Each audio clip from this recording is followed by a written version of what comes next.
Self testicular examination இருக்குது. அதாவது குளிக்கும்போது இது பண்ணும்போது நீங்களே வந்து உங்கள் டெஸ்டிஸை வந்து ஒரு குவாட்ரண்ட்டாக எக்ஸாமின் பண்ணி பார்த்து ஏதாவது ஒரு ஹார்டாக இருக்கா, இல்லை ஒரு கட்டி மாதிரி இருக்கோ, இல்லை வீக்கம் இருக்கோ, இல்லை 2 டெஸ்டிஸ்க்கு நடுவில் சைஸ் வித்தியாசம் இருக்கோ, அதெல்லாம் கண்டுபிடிச்சிங்கன்னா அதில் ஏதாவது தோற்றத்தில் மாற்றம் நீங்கள் ஃபீல் பண்ணீங்க அப்படின்னா நீங்கள் டாக்டரை கன்சிடர் பண்ணுறது ரொம்ப ரொம்ப அவசியம். இதை டெஸ்டிகுலர் செல்ஃப் எக்ஸாமினேஷன் சொல்லுவோம். ஓகே டாக்டர், இப்போ இன்னும் கொஞ்சம் விரிவாக இதை பற்றி பேசலாம்னு நினைக்கிறேன். ஏன்னா நீங்கள் சொல்கிற எல்லாமே ஆண்களுக்கு பொதுவாக இருக்கிற மாதிரியே இருக்கும்.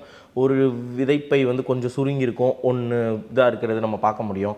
இப்போ தொட்டு பார்த்தோம்னா எங்கேயாவது லேசாக ஒரு தட்டிமான அப்படியே கல்லு மாதிரி இருக்கிற மாதிரி இருக்கும், இல்லை ரொம்ப லூஸாக இருக்கிற மாதிரி இருக்கும், லேசாக கட்டி மாதிரி, இது எல்லாமே இருக்கிற மாதிரியே நேச்சுரலாகவே இருக்கிற மாதிரி இருக்கு. அப்போ இது பார்த்துட்டு இது கேன்சர் நான் நினச்சிட்டு மருத்துவர்கிட்ட போகலாமா, இல்லை அதுக்குன்னு ஸ்பெசிஃபிக்காவா, இல்லை இன்னொன்று இது எப்படி முறையாக செஞ்சு பார்க்கணும் அப்படிங்கிறதையும் சொல்லிட்டீங்கனாலும் பெட்டர். எதுவாக இருந்தாலும் கல் மாதிரி இருக்கிறது வந்து அப்நார்மல்.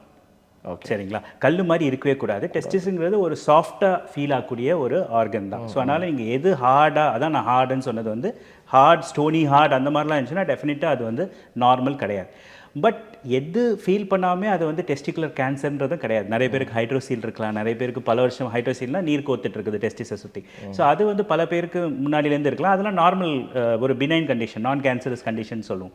ஸோ அதனால் வந்து எல்லாத்தையும் பார்த்து நம்ம இருண்டவன் கண்ணுக்கு இது மாதிரி நம்ம பயப்பட தேவையில்லை. But what I am trying to say it, நீங்கள் வந்து டெஸ்டிஸை ஒரு ஹேண்டில் ஹோல்டு பண்ணிக்கிட்டு இன்னொரு ஹேண்ட் வழியாக அதை வந்து ரவுண்டாக பால்பேட் பண்ணி பார்க்கணும். இப்படி தான் சொல்லுவோம்.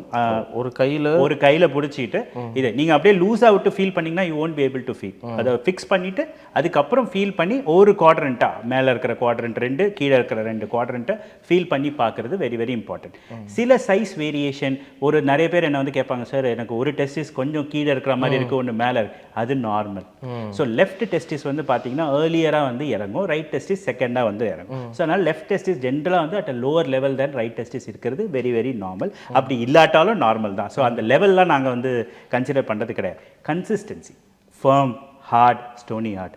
Firm is the normal consistency. Hard and stony heart, you have to go to a doctor to examine. Okay, இப்போ நான் தடவி பார்க்குறேன் குவாட்ரண்ட்டை, எனக்கு லேசாக ஒரு கட்டி மாதிரி ஒரு நொல்னு ஒரு ஃபீல் ஆகுதுன்னு வைங்களேன். இப்போ இந்த இடத்துல எனக்கு கொஞ்சம் சூட்டு கட்டி மாதிரி ஒன்று இருக்குது. இப்போ தொட்டு பார்த்தோன்னா எனக்கு அது அப்படி நகர்றது தெரியும், அந்த இடத்துல லேசாக இருக்குது. அது எனக்கு தெரியுது கொஞ்சம் உடம்பு குளிர்ச்சி ஆயிடுச்சுன்னா கரைஞ்சிரும் அப்படின்னு. இப்போ அந்த மாதிரி எனக்கு ஏதாவது ஃபீல் ஆச்சுன்னா அது டெஸ்டிகுலர் கேன்சராக இருக்க வாய்ப்பு இருக்கா? கண்டிப்பாக. ஸோ உங்களுக்கு வந்து டெஸ்டிஸ் பார்த்தீங்கன்னா ஒன்று ஃபர்ம் கன்சிஸ்டன்சி, இன்னொரு வந்து ஸ்மூத்தாக இருக்கும். அந்த இதில் 2-3 லேயர் மேலே இருக்கிறதுனால ஒரு டென்னிஸ் பால் மாதிரி ஸ்மூத்தாக இருக்கும். அது இல்லாமல் உங்களுக்கு வழுக்கிட்டு போகாமல் ஒரு மேடு பள்ளமாவோ இல்லை ஒரு லம்ப் மாதிரியோ தெரிஞ்சுன்னா கண்டிப்பாக. ஆரோக்கியமான வாழ்க்கைக்கு ஆராவில் ஹெல்த் மிக்ஸ் auravil.in வெப்சைட்ல இருந்து வாங்கலாம்.